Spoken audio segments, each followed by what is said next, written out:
Good. Well, thank you, everybody. And also, I want to thank particularly Michelle Wong for organizing this morning. I don't know that we called her out, but I know she's been very, very busy and has done a fantastic job, so thank you. And all to the Civic Exchange, and also Michelle Weldon, who very quietly has been the brain trust behind all of this as well. So carbon trading, I think two things that I've picked up just already. One, the fact that several of us have the same slides would call for Hong Kong's future role as a research center, cutting into the sort of fat of the research world and going right to certain things that have been pointed out as necessary for additional research at an executive level, maybe an executive training institute that would be ad hoc, that could be a consortium of all the training centers that would really focus. I mean, Norman, the three other panelists have really talked about research needs, and one of my hang-ups is how long, and to Henny's point, how long is this going to take before it's sort of so normalized that it's no longer a specific topic of conversation.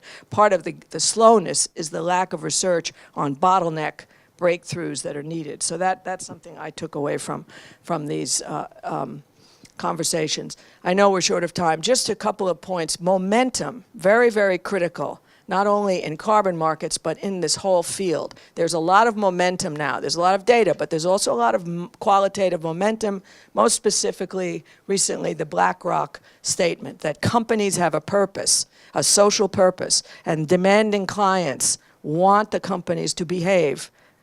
They don't have the rights of a person, but they have the responsibilities of a person.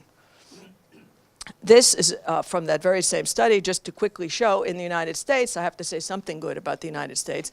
One in $5 now is screened for ESG. That's an enormous amount of money. $1 in $5, and it's only going up. You look at the increase in CO2 and the intensity of the typhoons, everything bad is going up.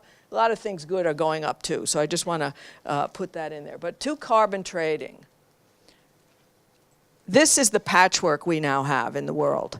As someone who, I like to say, I shouldn't say it quite this way, but I was involved in helping create the first carbon market in the world, which was the Chicago Climate Exchange, and was the only one, and still the only one, that ever addressed the 6 greenhouse gases. And it was a voluntary but legally binding system. Had the United States entered into a national cap and trade in 2010, which is a little bit less than a decade ago, we would not have this patchwork. We would have a global system. So we have lost a decade not only in carbon trading practice, but in capping emissions and reducing emissions, which is, after all, the point. What we have now is, of course, California still has a cap and trade system, a carbon market. The European Union still has. There are, talks of this and that elsewhere. Australia keeps flirting with it. India talks about trading energy credits. Of course, the big news is the China market, which was announced last year to cover the power sector. There were 7 pilot programs, which is also something I'm very proud of. I helped start the first one in Tianjin. And what is the point of a carbon market? It's not just to trade carbon, it's to set a price signal. And all of these ESG tools that look at risk have to look at something tangible. They have to find a tangible expression of an intangible risk, an intangible situation. A carbon price is that tangible signal.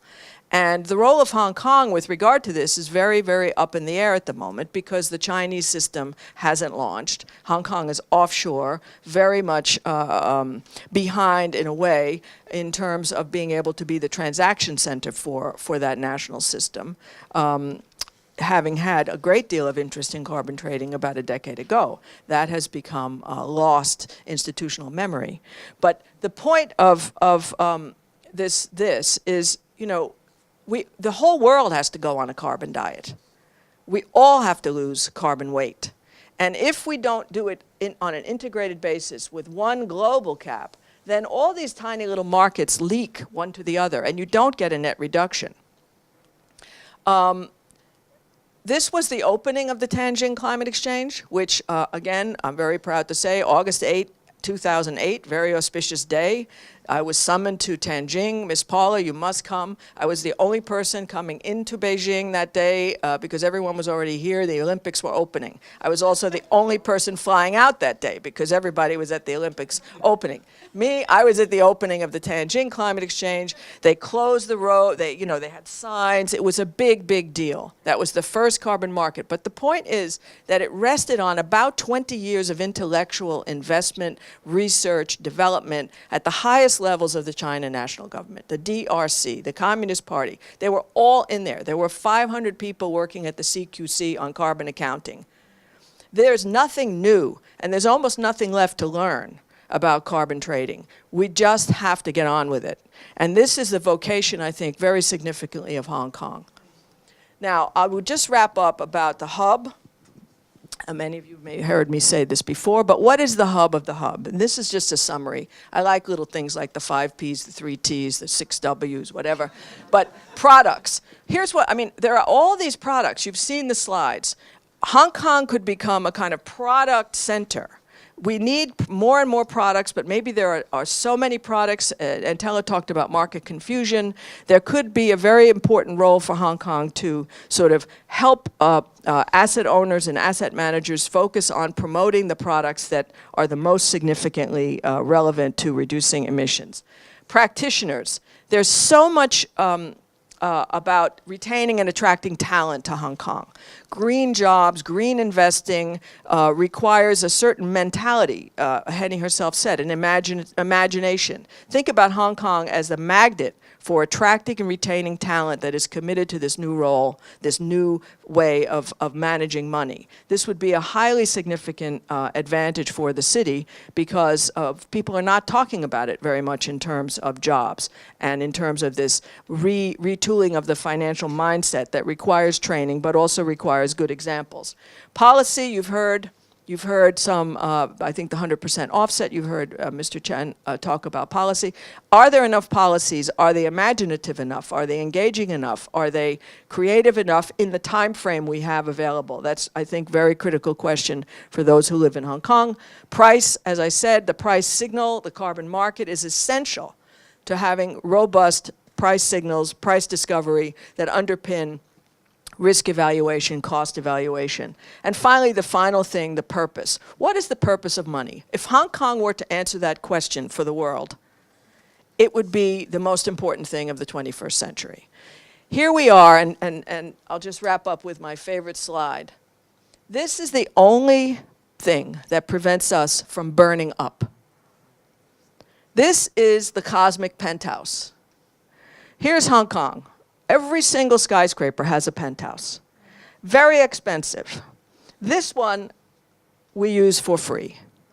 We value Netflix, Uber, Nespresso, even Amazon, which does nothing but ship products around the world that already exist, in the billions of dollars. And this, which prevents us from, as I said, burning up, and which is being crowded up with greenhouse gases, we value at zero.